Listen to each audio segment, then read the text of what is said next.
اللهم إني أسألك رحمة من عندك تهدي بها قلبي وتجمع بها أمري وتلم بها شعثي وترد بها غائبي وترفع بها شاهدي وتزكي بها عملي وتلهمني بها رشدي وترد بها ألفتي وتعصمني بها من كل سوء. اللهم أعطني إيمانا ويقينا ليس بعده كفر ورحمة أنال بها شرف كرامتك في الدنيا والآخرة. اللهم إني أسألك الفوز في القضاء ونزل الشهداء وعيش السعداء والنصر على الأعداء. اللهم إني أنزل بك حاجتي وإن قصر رأيي وضعف عملي وافتقرت إلى رحمتك فأسألك يا قاضي الأمور يا شافي الصدور كما تجير بين البحور أن تجيرني من عذاب السعير ومن دعوة الثبور ومن فتنة القبور. اللهم وما قصر عنه رأيي ولم تبلغه مسألتي ولم تبلغه نيتي من خير وعدته أحدا من خلقك أو خير أنت معطيه أحدا من عبادك فإني أرغب إليك فيه. طموح النبي ليس له حد.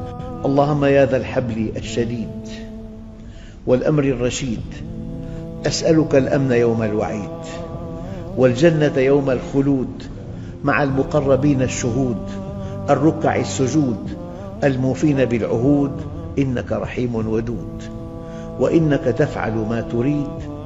اللهم اجعلنا هادين مهديين غير ضالين ولا مضلين سلما لأوليائك وحربا لأعدائك نحب بحبك من أحبك ونعادي بعداوتك من خالفك. اللهم هذا الدعاء وعليك الإجابة. اللهم هذا الجهد وعليك التكلان.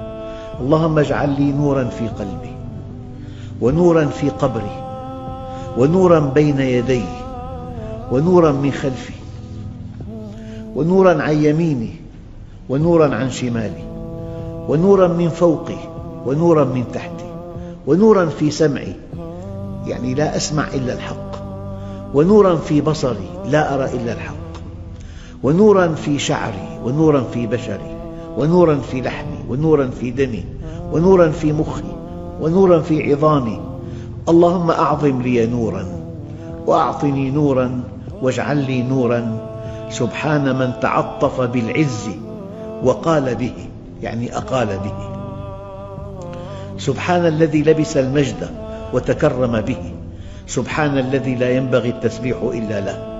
سبحان ذي الفضل والنعم. سبحان ذي المجد والكرم. سبحان ذي الجلال والإكرام. هل بعد هذه الفصاحة من فصاحة؟ هذا الدعاء والدعاء مخ العبادة.